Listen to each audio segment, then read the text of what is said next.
تین کیٹیگریز اللہ تعالیٰ نے جنت میں دکھائی ہیں۔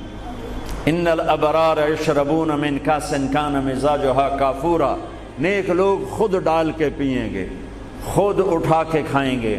یہ ہے بوفے سسٹم، بوفے لگا ہوتا ہے نا، آپے پاؤ تے آپے کھاؤ تے آپے پیو، تو یہ ایک بوفے سسٹم والی جنت ہے کہ جنتی ڈالتے ہیں پیتے ہیں۔ ایک اس سے اوپر وی آئی پی جنت ہے، یسقون فیہا کاسا کان مزاجھا زنجبیلا، کہ وہاں وہ بوفے سسٹم نہیں ہے، وہاں سرونٹ سسٹم ہے، نوکر۔ یہاں تو آپ کے پاس نوکر ہوتے ہی نہیں نا، تو بڑے سے بڑا مالدار بھی بیچارہ آپ پہ ہی موٹر صاف کر رہا ہوں، آپ پہ ہی میٹ صاف کر رہا ہوں، آپ پہ ہی پیٹرول پا رہا ہوں۔ تو کئی سال پرانی بات ہے، ایک نوجوان نے مجھے اپنی گاڑی میں بٹھایا، یہیں تو ہمارے انگلینڈ، مجھ سے کہنے لگا مولانا یہ 2.5 لاکھ پاؤنڈ کی گاڑی ہے۔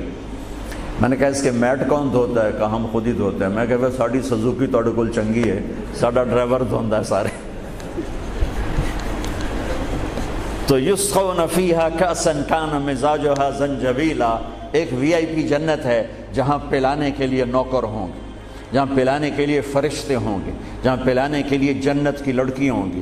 میرے نبی کا فرمان ہے جنت کی لڑکی 7 سمندر میں تھوک ڈالے۔ میرے کتنے سمندری سفر ہوئے، ہر سفر میں یہ حدیث یاد کرتا ہوں تو پاگل ہو جاتا ہوں۔ سمندر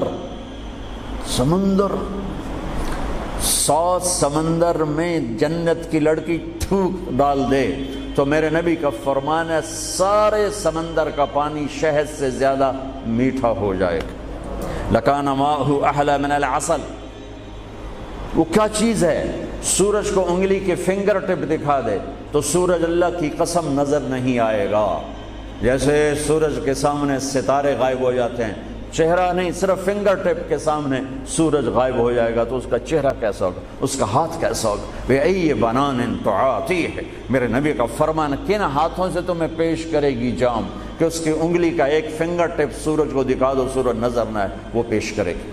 اور اس کے جسم پہ 100 جوڑے ہوتے ہیں، ایک جوڑا نہیں ہوتا، 100، اور ہر جوڑا دوسرے جوڑے میں نظر آتا ہے، اور اس کے جوڑوں کے اس کا جو فراق ہوتا ہے، اس کا جو لہنگا ہوتا ہے، وہ 3 میل کے دائرے میں گھوم رہا ہوتا ہے، 3 میل کے دائرے میں۔ اور یہ اس لیے ہے کہ جنت کے لباس کا وزن کوئی نہیں، اس کا وزن ہے، یہ ویسٹ کوٹ کا وزن ہے، اب تھوڑا وزن ہی لگ رہی کہ گرمی محسوس ہو رہی۔ جنت کا جو لباس ہے اس کا دھاگا نور سے بنا ہے، نور کا وزن نہیں ہوتا، تو 100 پہنے یا 1000 پہنے، 100 جوڑے اللہ بندوں کو بھی پہنائے گا، جنت کی لڑکیوں کو پہنائے گا، 100 جوڑے میں اس کا جسم چاندی کی طرح چمکتا نظر آئے گا، وہ اس کی طرف بڑھے گی، ایک قدم جب اٹھائے گی 1 لاکھ ناز و انداز اپنے خامد کو دکھائے گی۔ یہ وی آئی پی لوگوں کی جنت ہے، ایک وی آئی پی، چاہے لکھاں وی لا دو، لکھاں کروڑوں وی آئی پی۔ ایک سب سے بڑی جنت ہے جس میں سارے غریب لوگ ہوں گے، مالدار بھی ہوں گے بس تھوڑے، غریب زیادہ ہوں گے، ریڑھی والے، تانگے والے، رکشے والے، ٹھیلے والے، وہ سب سے وی آئی پی جنت میں ہوں گے کہ وہاں جو پلانے والا ہوگا، نہ حور، نہ خادم، نہ فرشتے، نہ بیگم، نہ بیوی، نہ نوکر، وہاں پلانے والا اللہ خود ہوگا۔ وَسَقَاهُمْ رَبُّهُمْ شَرَابًا طَهُورًا، وہاں پلانے والا خود میرا رب ہوگا، میرا اللہ ہوگا، میرا اللہ ہوگا۔ اور جنت کا ایک چشمہ، اس کا نام ہے تسنیم، ایک دریا تسنیم، باقی سارے دریا چشمے زمین پر چلتے ہیں، جو تسنیم ہے وہ زمین پر نہیں ہے، وہ ہوا میں چلتا ہے۔ تسنیم کہتے ہیں سنام ہوتی اونٹ کی کوہان، ایسے، تو وہ پانی یوں چلتا ہے، یوں چلتا ہے، یوں چلتا ہے، اور ہوا میں چلتا ہے، ہوا میں نہ ادھر گرتا ہے نہ ادھر گرتا ہے۔ سبحان اللہ، پتہ نہیں کیا چیز اللہ نے بنائی۔ جب وہ چاہے گا، تسنیم سب سے اعلیٰ درجے کی شراب ہے، جنت کی سب سے اعلیٰ درجے کی شراب تسنیم ہے، جو اللہ جنت الفردوس والوں کو خالص پلائے گا، نیچے والوں کو ہمیں تھوڑا جا قطرے 2 قطرے ڈال کے دے گا۔ وہ ہوا میں اڑتا ہوا چشمہ ہے، اور ایسا حسین ہے، ایسا وہ دل فریب ہے کہ اس کو بیٹھ کر دیکھنا چاہے گا تو ہزاروں سال دیکھنے میں مست ہو جائے گا، پینا اس کے بعد کی چیز ہے۔ تو میرا رب وہاں خود پلانے والا ہے، میرا رب، میرے نبی پاک صلی اللہ تعالی علیہ وسلم ایک خوبصورت زندگی لے کر آئے، اور جنت کی چابی اس کے ساتھ لے کر آئے کہ اگر دنیا اور آخرت کو جنت بنانا ہے تو میرے نبی کے طریقے پر آ جاؤ۔ پاسپورٹ بن گیا، ویزا لگوا لو، ویزا محمدی سٹیمپ کرواؤ، اور سیدھے مرتے ہی جنت میں چلے جاؤ، یہاں بھی مزے وہاں بھی مزے۔ میرے نبی کی زندگی ایک خوبصورت نمونہ ہے. ایک حدیث سنا کے میں بات ختم کرتا ہوں. ایک حدیث آپ آج مجھ سے لے لیں، ساری زندگی خوبصورت ہو جائے گی. صرف ایک حدیث سناؤں گا، ایک، اور پوری زندگی میں رنگ بھر جائے گا، پوری زندگی میں رنگ بھر جائے گا. صرف ایک حدیث. میرے نبی نے فرمایا اربع اذا كانت فيك لا يضرك ما فاتك من الدنيا اربع من كن فيه ما ضره ما فاته من الدنيا. میرے نبی نے فرمایا 4 باتیں مجھ سے لے لو. چلی نہیں 4 سوکھا کام ہے. فرمایا میرے نبی نے صرف 4 گلاں میرے کو لے لو تو موجاں کرو ویملے وچ بھی تے جنت وچ. صرف 400 نہیں، 4000 نہیں، 50 نہیں، 100 نہیں، 10 نہیں، 4. کہا میری امت 4 باتیں مجھ سے لے لو، موج کرو، جہاں مرضی رہو موج کرو، موج ہی موج. کہا یا رسول اللہ، ارشاد فرمائیں. آپ نے فرمایا صدق حدیث، ہمیشہ سچ بولنا، جھوٹ نہ بولنا.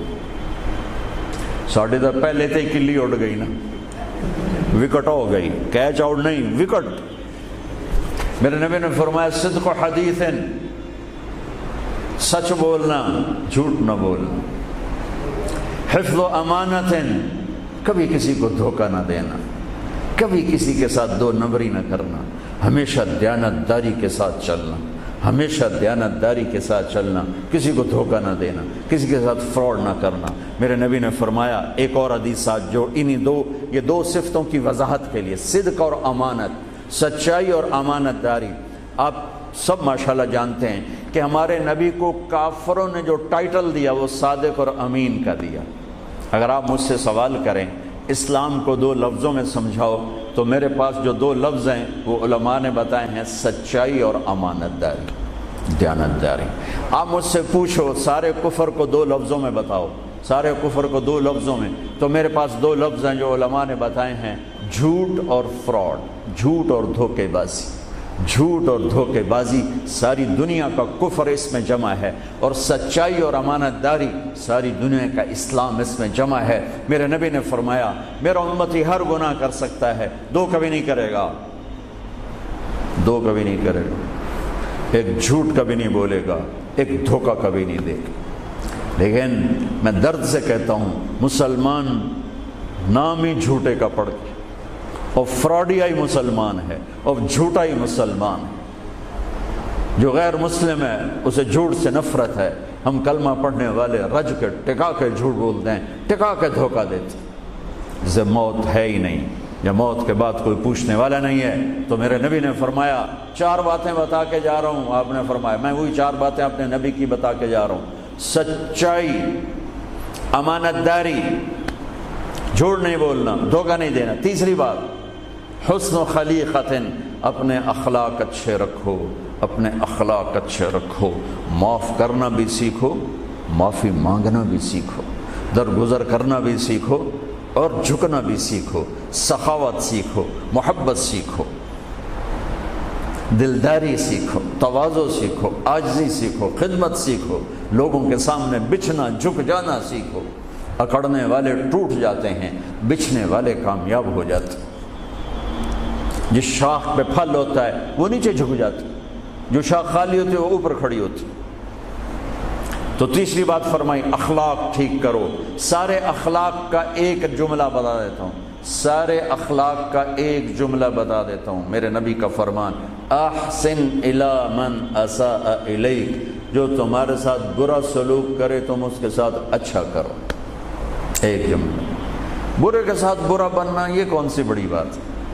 جو تمہیں پوچھتا نہیں اس سے پوچھو، جو تمہیں دیتا نہیں اس سے دو، جو تمہیں بد دعا دیتا ہے اس سے دعا دو، جو تمہاری غیبت کرتا ہے تم اس کو دعا دو، جو تمہاری برائی کرے تم اس کی تعریف کرو. پھر دیکھو اللہ کا غیبی نظام کیسے آپ کو ہوا میں اٹھاتا ہے اور اڑاتا ہے. تو تیسری بات میرے نبی نے فرمائی اخلاق اچھے کر لو. چوتھی بات میرے نبی نے فرمائی، چوتھی بات آخری بات، عفت فی طعمت، عفت فی طعمت، جہاں مرضی رہو رزق حلال کماؤ، حلال روٹی کماؤ، حرام نہ کماؤ، حلال کماؤ حرام نہ کماؤ. کہ رزق حلال ایسی دولت ہے میرے نبی کی مجلس میں ایک صحابی بیٹھے تھے، سعد بن معاذ۔ آپ کی نظر ان کے ہاتھوں پر پڑی تو وہ بڑے سخت جیسے مزدوروں کے ہاتھ ہوتے ہیں، لوہے کی طرح۔ تو آپ نے ان سے پوچھا، سعد یہ تیرے ہاتھوں کو کیا ہوا ہے؟ کہ یا رسول اللہ میں بچوں کے لیے روٹی کماتا ہوں اور اس کے لیے دہاڑی کرتا ہوں، مزدوری کرتا ہوں، تو اس سے میرے ہاتھ سخت ہو گئے ہیں، تو آپ مجھے دیکھو۔ آپ نے ان کا ہاتھ پکڑا اور ایسے بوسہ لیا سب کے سامنے اور فرمایا بچوں کو حلال کھلاتے ہوئے، حلال حلال، شراب بیچ کے نہیں، جوا چلا کے نہیں، بچوں کو حلال کھلاتے ہوئے جو ہاتھ ایسے ہو جاتا ہے اس پر دوزخ کی آگ حرام ہو جاتی ہے۔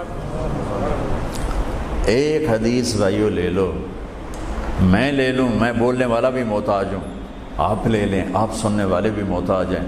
اللہ کی قسم دنیا بھی ہماری بن جائے گی، آخرت بھی بن جائے گی۔ تبلیغ کا کام ان خوبصورت صفات کو سیکھنے کی محنت ہے۔ آپ سب سے گزارش کرتا ہوں کہ اور زیادہ نہیں تو مہینے میں 3 دن ضرور آپ جایا کریں تبلیغ کے ساتھ، انشاءاللہ اس سے آپ کو بہت فائدہ ہوگا، بہت خوبصورت زندگی نصیب ہوگی۔ اور آخری بات یہ کہتا ہوں، اگر آپ کسی سے لڑے ہوئے ہیں تو اٹھ کے صلح کر لیجیے۔ اچھے 4 باتوں میں ایک بات ہے اچھے اخلاق، اور اچھے اخلاق والا کسی سے لڑ کے بیٹھ نہیں جاتا، اس سے راضی ہو جاتا ہے، اس کو راضی کر لیتا ہے۔ اگر آپ جہاں انسان رہتے ہیں وہاں جھگڑے بھی ہوتے ہیں، کسی سے آپ ناراض ہیں تو معافی مانگ لینا، معاف کر دینا، تو اللہ آپ کے پچھلے سارے گناہ معاف کر دے۔ اور میاں بیوی آپس میں لڑے ہوئے ہوں اور وہ آپس میں صلح کر لیں تو یہ صلح اللہ کو اتنی پسند ہے کہ اللہ دونوں میاں بیوی کے پچھلی زندگی کے سارے گناہ معاف کر دیتے۔ تو بھائیو محبت سے رہو، پیار سے رہو، اپنے نبی کی زندگی کو سیکھتے سیکھتے چلو، انشاءاللہ دنیا بھی ہماری ہے، آخرت بھی ہماری ہے۔